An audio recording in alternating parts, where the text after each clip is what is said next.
Olá a todos. Bom, este vídeo é um vídeo de celebração dos 60 mil inscritos do canal Ciência de Verdade. Muito obrigado a todos. E como vídeo especial vai ser um pouco mais longo. O canal está crescendo, ainda preciso fazer um vídeo especial para os 70 mil inscritos, mas este aqui é com foco nos primeiros 60 mil. Muito obrigado.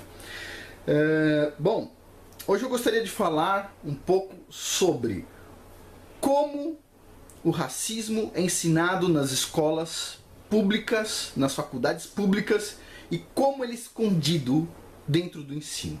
Mas antes disso, a gente tem que começar com uma piada que os evolucionistas não gostam, que é: qual é o maior medo dos evolucionistas? O maior medo dos evolucionistas é que as pessoas descubram qual que é o título original do livro do Darwin, do Charles Darwin. Aquele livro lindo que você consegue comprar na livraria, um livro dessa grossura que só tem porcaria. Um livro que se chama A Origem das Espécies.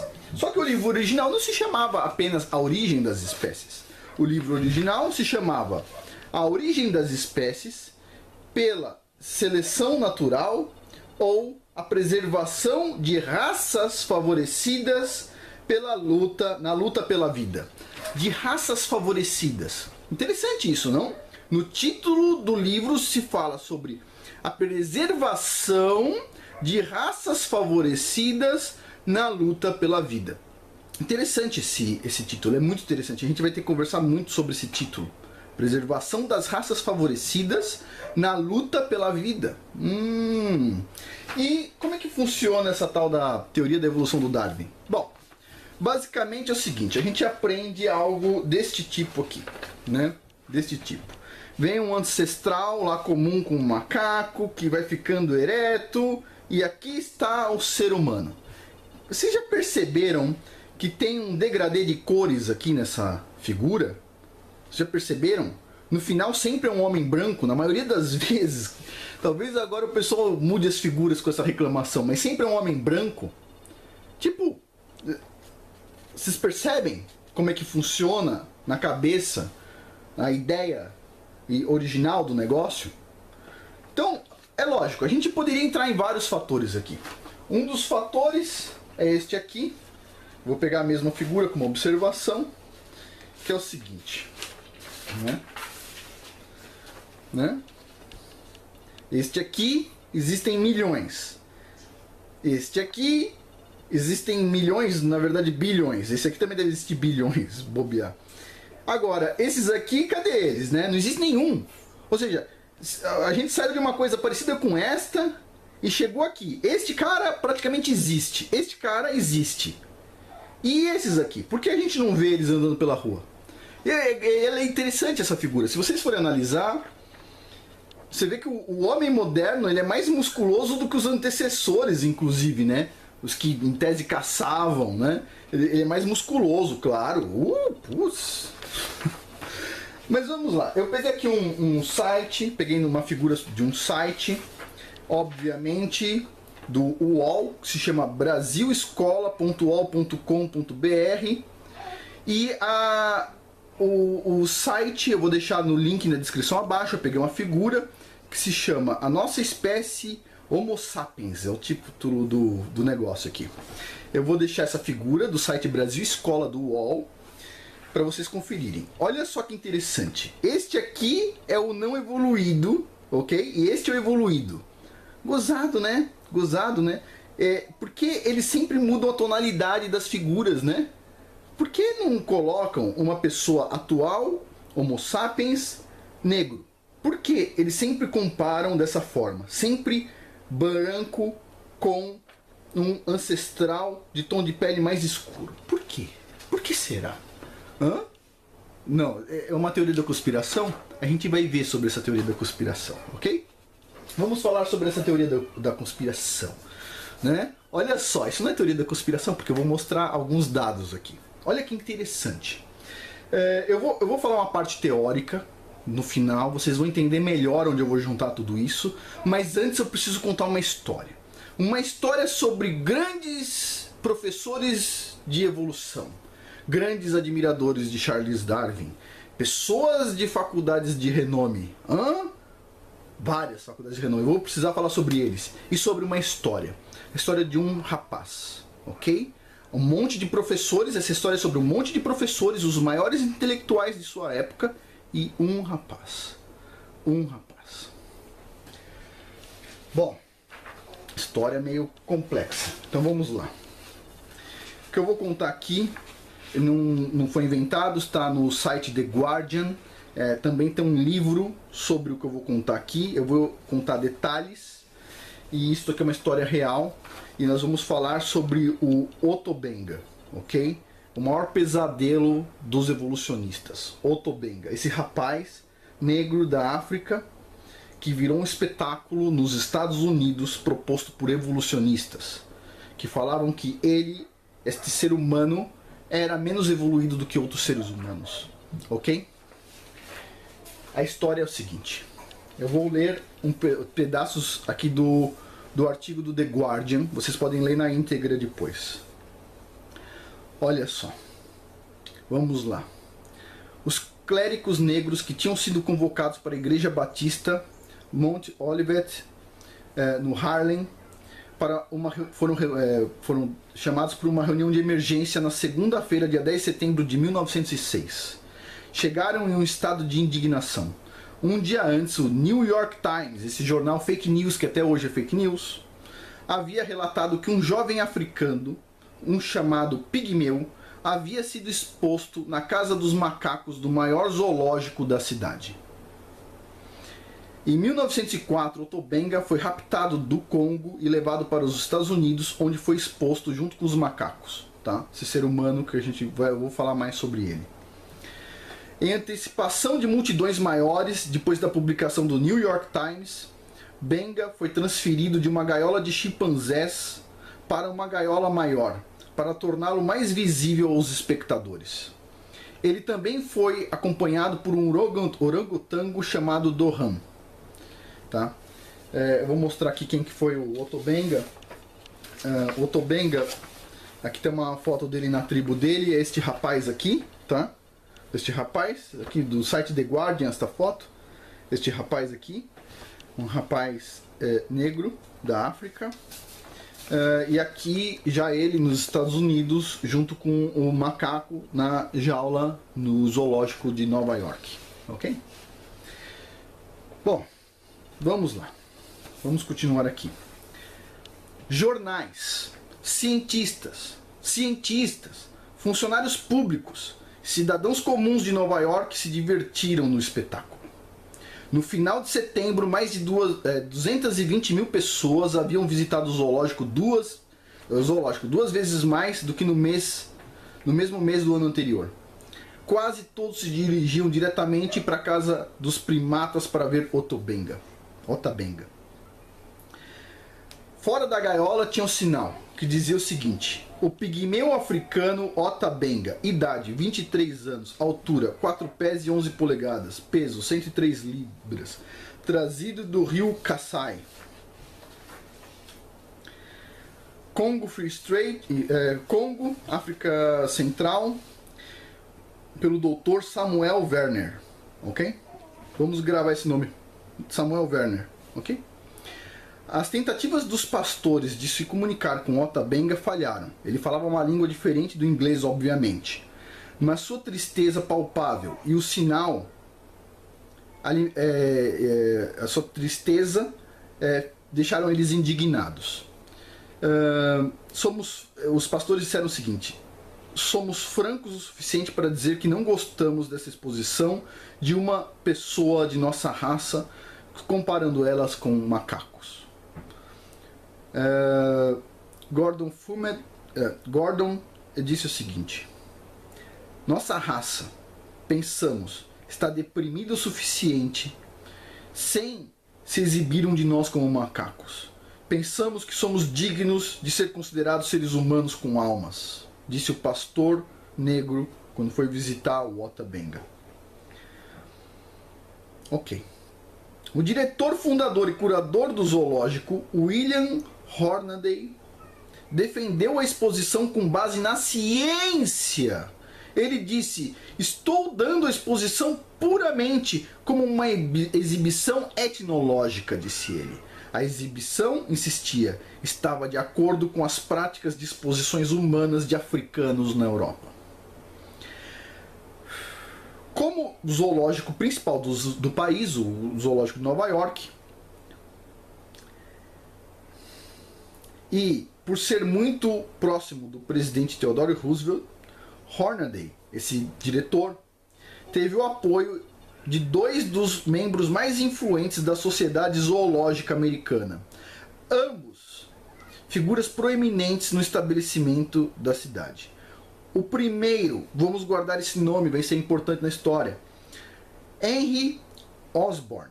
Henry Osborn tinha desempenhado um papel principal na fundação do zoológico e foi um dos paleontólogos mais notáveis da sua era. Gozados, paleontólogos gostam, né, de teoria da evolução, né? Um dos paleontólogos mais notáveis de sua época, Osborn, Henry Osborn. O segundo, Madison Grant, foi secretário da Sociedade Zoológica e um advogado da alta sociedade de Nova York. Ok? Esse segundo, Madison Grant, tinha ajudado pessoalmente a negociar o arranjo para raptar o Otobenga. Ok. Os clérigos não tiveram sucesso no jardim zoológico e deixaram o parque, prometendo retomar o assunto no dia seguinte com o prefeito da cidade. Mas suas queixas chamou a atenção do New York Times, cujos editores ficaram consternados, nervosos com a possibilidade de qualquer um protestar contra a exibição.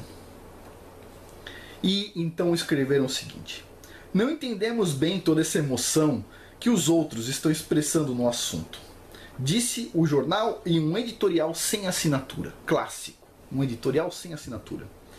Eles diziam o seguinte, entre aspas: Otabenga, de acordo com a nossa informação, é uma espécime normal de sua raça ou tribo, com um cérebro tão desenvolvido quanto os de seus outros membros. Se eles são considerados ilustrações do desenvolvimento preso e muito mais perto dos macacos antropóides do que dos outros selvagens africanos, ou se eles são vistos como os descendentes degenerados de negros, eles são de igual interesse para o aluno de etnologia e podem ser estudados com alguma vantagem para a ciência. O editorial disse que era absurdo imaginar o sofrimento e humilhação de Benga. Eles diziam o seguinte: os pigmeus são muito baixos na escala humana, e a sugestão de que Benga deveria estar em uma escola em vez de em uma gaiola ignora a alta propriedade de que a escola seria um lugar de tortura para ele. De novo, eu vou pegar a foto do rapaz. Este aqui é o Otabenga, ok? Este aqui é o Otabenga, tá? Um caçador da África, com 23 anos já caçava elefante, este cara aqui. E eles estão dizendo que ele é tão baixo que, olha só como é que está dizendo aqui. Olha só. De novo, são muito baixos na escala humana, e a sugestão de que Benga deveria estar numa escola em vez de numa gaiola ignora a probabilidade de que a escola seria um lugar de tortura para ele. Um lugar de tortura. A ideia de que os homens são todos muito semelhantes, exceto como eles tiveram ou faltaram oportunidades para obter educação em livros, está agora longe de ser verdade. Ou seja, os seres humanos são diferentes segundo o New York Times. Ok. Na opinião de homens progressistas da ciência, a exposição de Benga nos jardins sagrados do Jardim Zoológico de Nova York não era um entretenimento, era educacional e importante para o povo. Oh! Gozados professores gostavam bem da ideia, né? Eles acreditavam que Benga pertencia a uma espécie inferior ao Homo sapiens. Colocando em exposição no Jardim Zoológico, promoveu os mais altos ideais da civilização moderna, diziam deles. Uau! Essa visão tinha sido, afinal, apoiada por gerações de intelectuais de renome. Luiz Agassiz, professor de geologia e zoologia de Harvard, que na época de sua morte, em 1873, era indiscutivelmente o mais venerado cientista da América, insistiu por mais de 2 décadas que os negros eram uma espécie separada e uma espécie degradada e degenerada da raça humana. Uau! Professor de Harvard! Uau! Vamos seguindo. Tem muitos evolucionistas que eu vou apresentar nesse artigo aqui. Muitos. A gente já falou de 3 importantes. 2 anos antes de Ota Benga chegar em Nova York, Daniel Brinton, professor de Linguística e Arqueologia da Universidade da Pensilvânia, usou seu discurso de despedida como presidente da Associação Americana para o Progresso da Ciência para atacar reivindicações que a educação era uma oportunidade. Era uma oportunidade variando os níveis da realização entre as raças. Ele dizia, entre aspas, as raças negras, marrom e vermelha diferem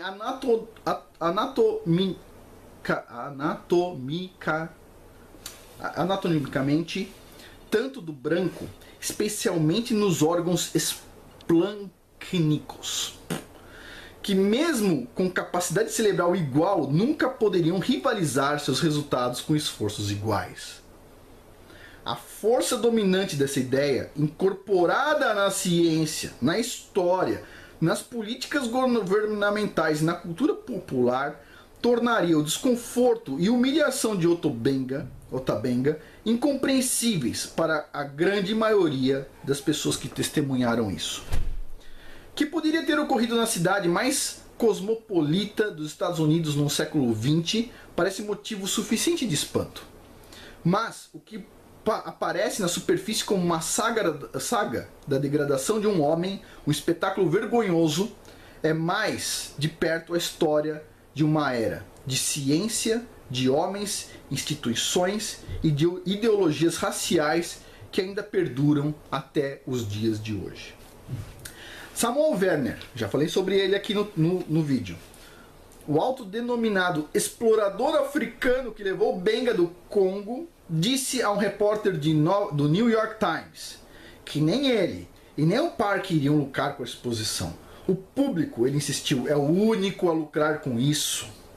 Werner alegou ainda que Benga estava lá por sua própria vontade. Ele é absolutamente livre. A única restrição que se coloca sobre ele é para impedir o que ele fuja do parque, ou seja, ele está dentro de uma gaiola, ele está livre, mas o motivo de colocar uma gaiola em volta dele é para ele não fugir. Tipo, ele é livre, mas ele não pode sair da gaiola. Entendi. Não entendi. Isso é feito para sua própria segurança. Segurança, claro. Bom, uma semana depois que relatou seu triunfo, né? O primeiro pigmeu foi pego, exclamou ele no dia 20 de março de 1904. No dia em que a vida de Ota Benga mudaria radicalmente, Werner disse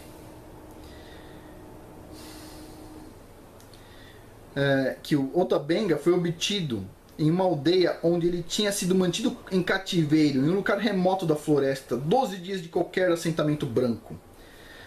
Bom, isso depois se descobriu que era mentira, né? O Ota Benga, no final das contas, eu vou contar a história até o final, vocês vão entender porque aquilo era uma mentira. Ele foi comprado no mercado de escravos, ok?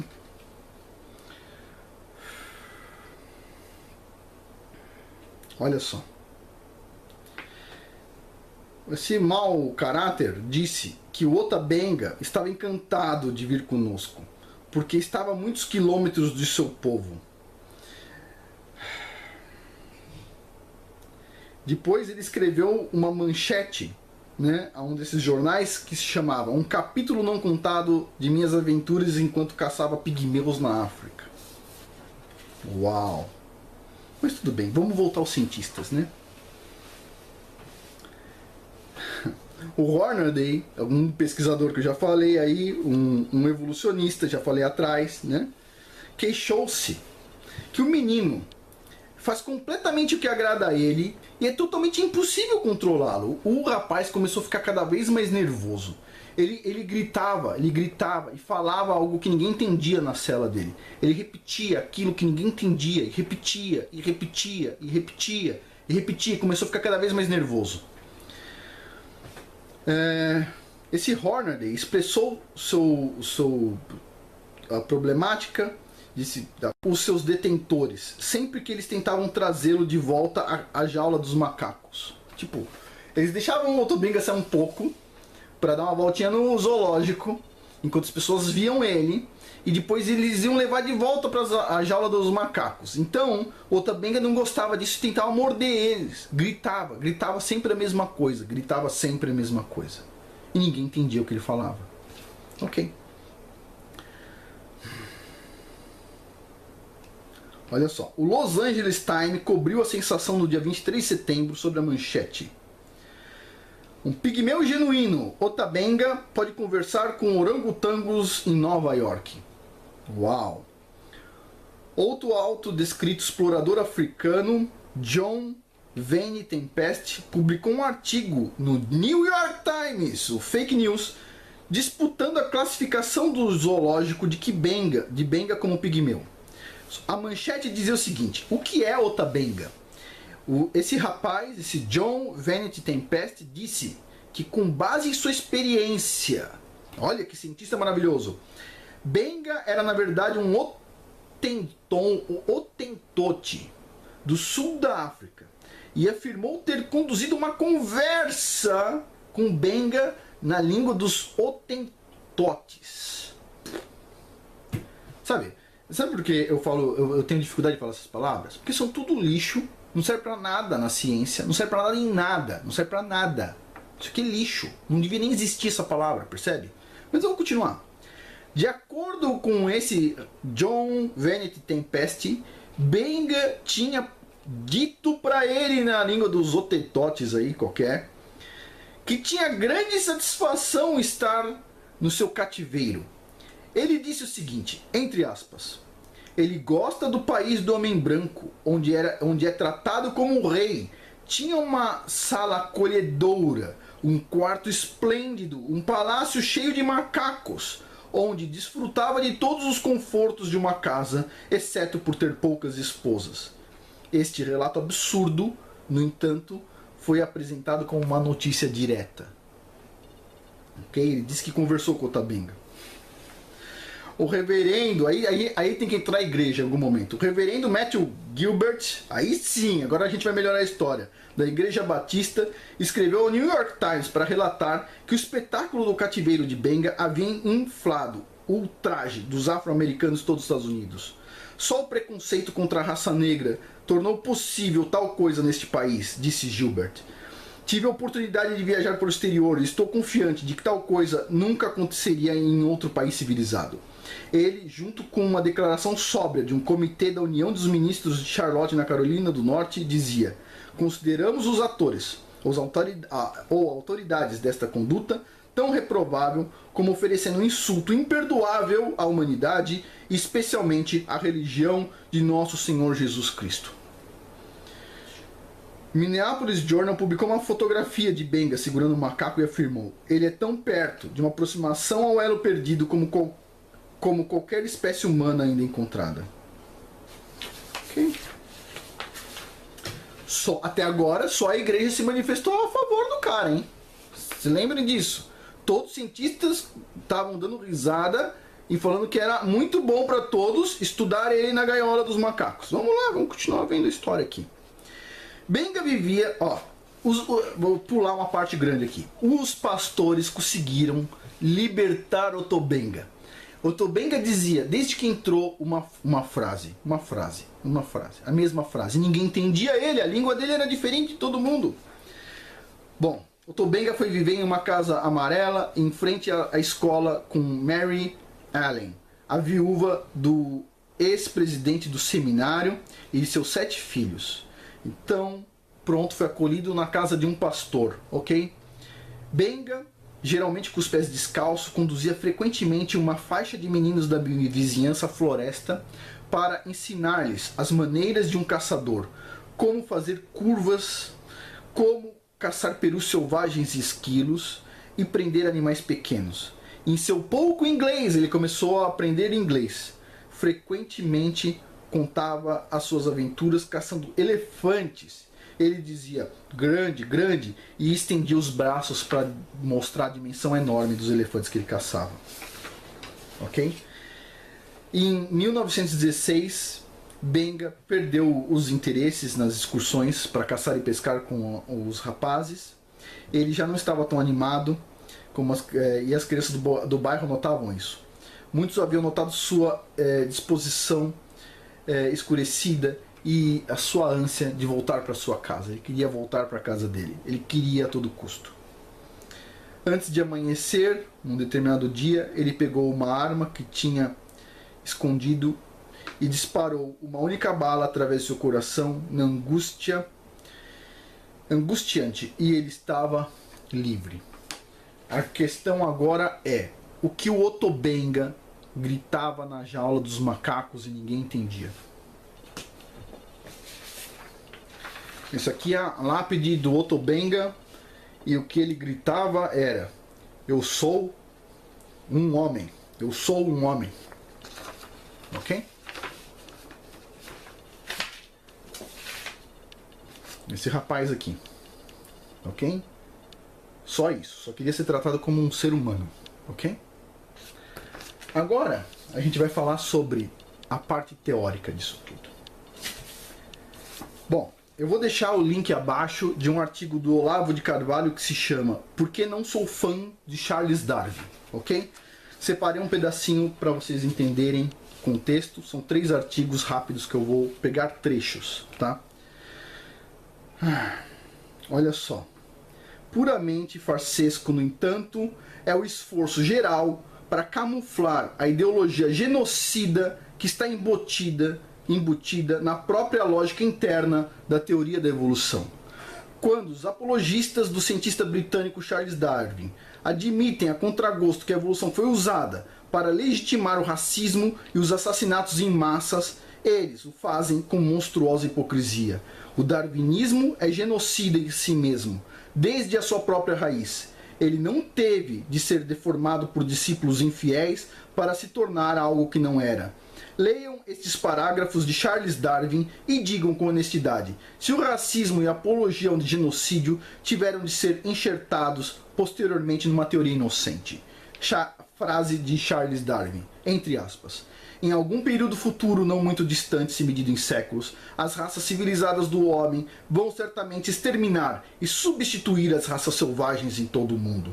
Ao mesmo tempo, os macacos antropomorfos serão sem dúvidas exterminados. A distância entre o homem e seus parceiros inferiores será maior, pois medirá entre o homem num estado ainda mais civilizado, esperamos, do que o caucasiano, e algum macaco tão baixo quanto o babuíno, em vez de, como agora, entre o negro e o australiano e o gorila.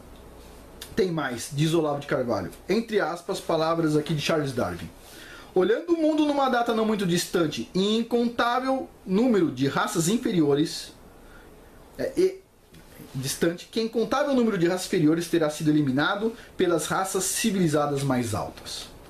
Continuando, entre aspas, entre os selvagens, os fracos de corpo, preste atenção os aposentados todos, entre os selvagens, os fracos de corpo ou mente são logo eliminados. E os sobreviventes geralmente exibem um vigoroso estado de saúde. Nós, civilizados, diz Charles Darwin, olha como ele é civilizado.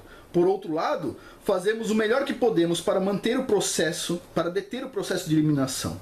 Construímos asilos para os deficientes, que absurdo, para os aleijados, para os doentes, instituímos leis para proteger os pobres. Os nossos médicos empenham ao máximo de sua habilidade para salvar a vida de cada um até o último momento. Os membros mais fracos da sociedade civilizada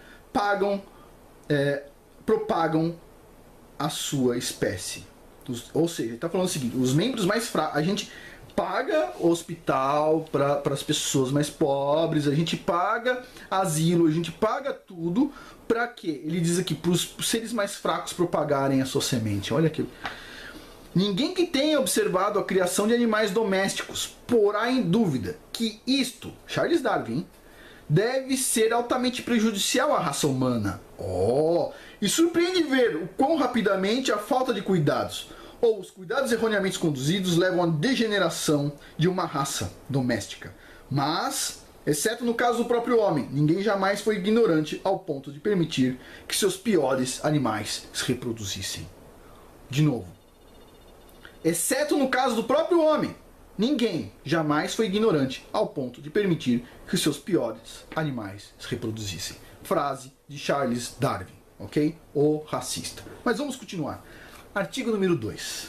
Eu vou colocar abaixo a descrição, o link. Vocês leem ele inteiro. Eu vou pegar alguns trechos importantes. Olha só. O nome deste artigo é A Teoria da Evolução e a Ascensão do Racismo.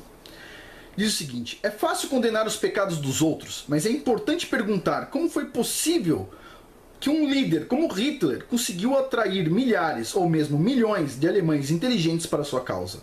Uma coisa é dizer que Hitler era maluco, mas outra é dizer que todos os alemães eram tão malucos quanto ele. Há uma hipótese que não foi adequadamente levada em conta. Sir Arthur Kate, fervoroso evolucionista, alega. Olha só o que esse evolucionista dizia. Olha só.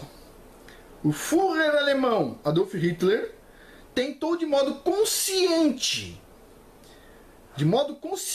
que o modo de vida na Alemanha se ajustasse à teoria da evolução. Isso aqui que está dizendo é evolucionista. O que? Olha só, que lindo, não? Olha só.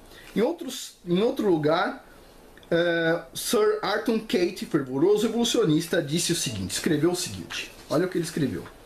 O líder da Alemanha é um evolucionista, não só em teoria, mas tal como muitos sabem, à sua própria custa, no rigor de sua prática.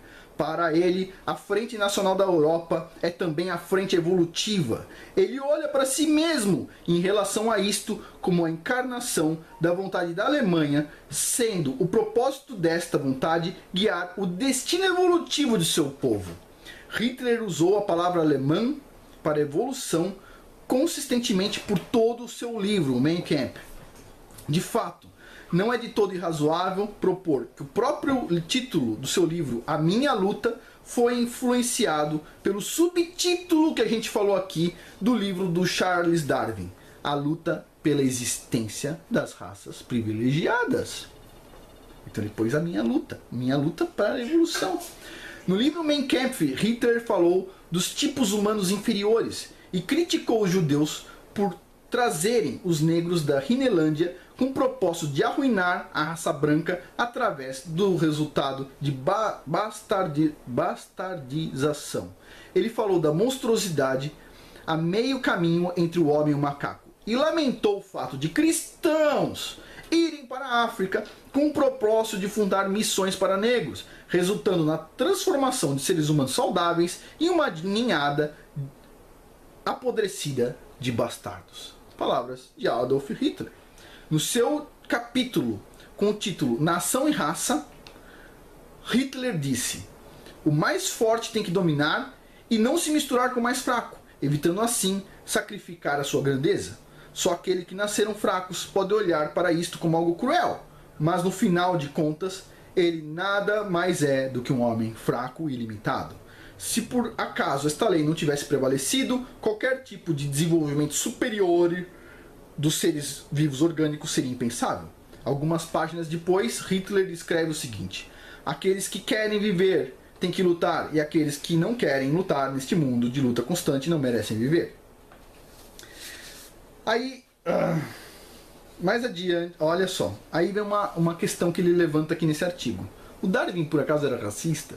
Por acaso? Vocês começam a suspeitar que ele era racista? Vamos lá. Mais adiante, no mesmo livro, no livro de Darwin, ele diz o seguinte. Olha só, palavras de Charles Darwin, o link vai estar aí para vocês. E vamos lá, é o seguinte. É frequentemente dito que o homem pode resistir com impunidade às maiores adversidades climáticas e outras mudanças. Mas isto só é verdade para as raças civilizadas. O homem no seu estado selvagem parece ser, neste aspecto, tão suscetível quanto seus aliados mais próximos, os macacos antropóides, que até agora nunca sobreviveram muito tempo depois de terem sido removidos seus países. Falando do livro sobre a origem das espécies escrito por Darwin, olha só, Stephen J. Gould, professor da Universidade de Harvard, de novo, escreveu: argumentos biológicos em favor do racismo podem ter sido comuns antes de 1859, mas eles aumentaram de ordens de magnitude depois da aceitação da teoria da evolução pelas escolas. Uau! Professor de Harvard. De novo, vamos ler aqui de novo, porque alguns evolucionistas podem não entender. Argumentos biológicos a favor do racismo podem ter sido comuns antes de 1859, mas eles aumentaram de ordens de magnitude depois da aceitação da teoria da evolução. Ele prossegue citando várias fontes como forma de confirmar a sua tese, mas dois nomes que não aparecem na sua seção com o nome racismo são Edwin Coghlan e Henry Osborn. A gente já falou sobre eles, sobre o Osborn. É importante reconhecer que esses dois homens escreveram antes da versão hitleriana da teoria da evolução ser revelada na Europa. Alguma da linguagem, tanto de Coghlan como de Osborn, é uma reminiscência de Darwin, se não do próprio Hitler também. Parênteses. É importante lembrar quem eram esses homens. Coghlan foi professor de biologia na Universidade de Princeton entre 1908 e 1913. Também foi presidente da Associação para o Avanço da Ciência em 1936, o ano dos Jogos Olímpicos de Berlim.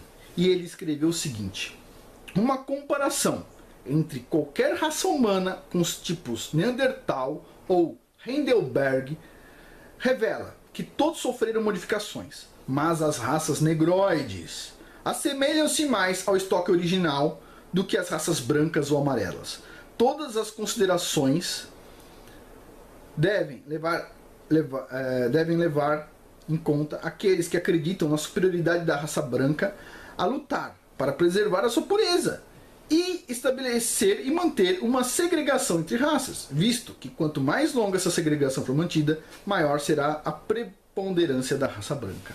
Olha que safado. Vamos lá, vamos continuar lendo aqui. Agora, Henry Osborn, ele foi professor de Biologia e Zoologia da Universidade de Colômbia. Por 25 anos, entre 1908 e 1933, ele foi presidente do Conselho de Administradores do Museu Americano de História Natural. Osborn escreveu o seguinte: esse cara, o metidão da evolução. O estoque negroide é mais antigo que o caucasiano e asiático, algo que pode ser comprovado através de uma análise não só do cérebro, do cabelo, das características físicas, mas também dos instintos e da inteligência. O padrão da inteligência do negro adulto comum é semelhante ao de uma criança de 11 anos de idade da espécie Homo sapiens. De novo. Vamos lá. Henry Osborn. O que ele está falando? O padrão da inteligência do negro adulto comum é semelhante ao de uma criança de 11 anos de idade da espécie Homo sapiens. Uau! No seu livro dedicado a John T. Scopes, Osborn escreveu o seguinte: o princípio ético inerente da teoria da evolução é que só os melhores têm o direito de sobreviver. Uau! Esse cara é um genocida, meu! Porra! Olha só. Eu vou ter que ler de novo, mas antes eu queria lembrar a diferença entre ética e moral. Ética é dentro de um grupo, tá? Eu fiz um vídeo sobre ética e moral. Moral é o nosso valor, é o valor verdadeiro. Por exemplo, a moral cristã, uma moral inabalável, ok? Enquanto Jesus Cristo, cujo nome hebraico é Yoshua HaMashiach, disse, está escrito e deveria ser ensinado em todas as escolas, que ninguém é superior a ninguém aos olhos do Pai, do Criador do Universo, essa teoria racista, teoria da evolução das espécies, diz o oposto. Ok? Vamos continuar aqui. Olha só, o princípio ético, diz ele, tá? Osborn. Inerente da teoria da evolução é que só os melhores têm o direito de sobreviver. Uau! É fácil acreditar que Hitler tinha um interesse especial na luta de boxe entre Joe Louis e o alemão Max Schmeling. Lógico. Então é o seguinte, tinha uma luta, certo? Entre um negão grandão aqui dos Estados Unidos e um alemãozão, brancão, certo? E aí, quem que vai ganhar? que vocês acham? O alemão tomou um pau, meu. Vamos lá. Olha só. O mesmo estava repleto de conotação política e racial, essa luta, certo? Estados Unidos contra a Alemanha, um negro contra um branco. Né? Paul Galítico, escritor do New York Daily News, disse o seguinte. A Hitler prestou bastante atenção. Olha só o que foi escrito, tá? Sobre o lutador negro. Louis, o animal magnífico, ele come, ele dorme, ele luta, ele é todo instinto, ele é todo animal? Ou será que os milhões de anos deixaram uma dobra no seu cérebro? Eu vejo neste homem colorido algo tão frio, tão duro, tão cruel, que me questiono da sua bravura. A coragem dos animais é o desespero. A coragem dos seres humanos é algo incalculável e divino. Olha, sério. Olha o que ele falou sobre o lutador negro. Louis, o animal magnífico, ele come, ele dorme, ele luta. Ele é todo instinto, ele é todo animal? Pergunta com interrogação. Ou será que os milhões de anos deixaram uma dobra no seu cérebro? Eu vejo neste homem colorido algo tão frio, tão duro, tão cruel, que me questiono da sua bravura. A coragem dos animais é desespero, diz ele aqui. A coragem dos seres humanos é algo incalculável e divino. Oh! Em novembro de 1985, aqui é outra coisa, desculpa. O último fato aqui. Ah, não, tem mais um. Isso aqui, ó. Ainda existe exemplo de racismo nos dias de hoje? A pergunta desse cara no final do artigo. Ele diz o seguinte: em novembro de 1985, muito recentemente, tá? 85, o National Geographic Society mostrou ao público na sua revista uma exibição de 4 milhões de anos de bipedalismo. 9 hominídeos fortemente sugestivos num desenvolvimento evolutivo são desenhados, começando pelo Anthropopithecus afarensis, um tipo Lucy. De novo, a dificuldade de ler esse tipo de palavra porque ela é inútil, não devia existir. Até o moderno Homo sapiens. Os primeiros 5 da sequência tinham a pele mais escura. E os últimos 4 uma pele mais clara. O editor reconheceu que a cor da pele é especulativa. Não dá para saber quem era negro e quem era branco, né? Agora, o que eu posso falar sobre isso? Vamos lá. O cristão, seguidor do Senhor Jesus Cristo, cujo nome hebraico é o Yoshua HaMashiach, não tem opção pelo racismo, ok? Atos 17, 26 diz o seguinte: Deus criou primeiro um homem, e deste vieram todas as raças humanas que vivem no mundo inteiro. Ok? Um cristão não é racista. Mas vamos lá. E alguém vai virar para mim e falar: mas espera aí, Darwin não era um racista. Por quê? Porque conta-se a ideia de que ele era muito sensível aos seres vivos, aos animais. Ok? Só que o que é levantado aqui é o seguinte: você ser sensível a um cachorro, você não gostar de ver o sofrimento de um cachorro, não significa que você acha que o cachorro é igual a você. Percebe? O Darwin era um racista, a teoria dele é racista, foi usada pelos nazistas, ok? Então aqui a gente vai levantar algumas questões. Pergunta número 1. Por que o evolucionismo, uma teoria racista, é ensinada nas escolas, é ensinada nas faculdades? Por que enfiaram racismo dentro de uma teoria científica que não é científica nada? Por que ela fica até hoje? Por que, inclusive, pessoas negras ensinam isso e acreditam nisso? Então vamos lá, vamos tentar entender uma coisa. O evolucionismo é uma teoria racista, ok? Ela é uma teoria racista. Qual é a diferença entre uma ciência certa, verdadeira, e uma ciência errada, falsa? Qual que é a diferença? A diferença é o resultado final. Se você ensina a ciência verdadeira, as coisas avançam. Você cria computadores, você cria internet, você cria formas boas de melhorar, por exemplo, cirurgias e tudo mais. Você vê um resultado positivo lá na frente, ok? Agora, o evolucionismo traz algum resultado positivo para a sociedade? Vamos lá, vamos pensar um pouquinho. Ensinar Bíblia para as crianças, o pessoal diz que é errado. Ensinar a Bíblia para as crianças faz com que as crianças não sejam racistas, ok? Ou seja, a Bíblia te leva para um caminho que é ruim? você vai ser um racista se você ler a Bíblia? Não, você não vai ser um racista de jeito nenhum. A não ser que a pessoa entendeu tudo errado, como já aconteceu muitas vezes. Mas a Bíblia te leva para um bom caminho. E a teoria da evolução vai te levar para um bom caminho? Que tal a gente analisar a história da ciência? Ver como é que a ciência procedeu. Tá ok? Então é isso. O pessoal ainda ensina racismo nas escolas. Se o seu professor te obrigar a aceitar uma coisa que você não quer, simples, simples. Você pode perguntar para ele: professor, por que você é racista? Por que você é nazista? Por que você configura todo o mal da ciência numa teoria?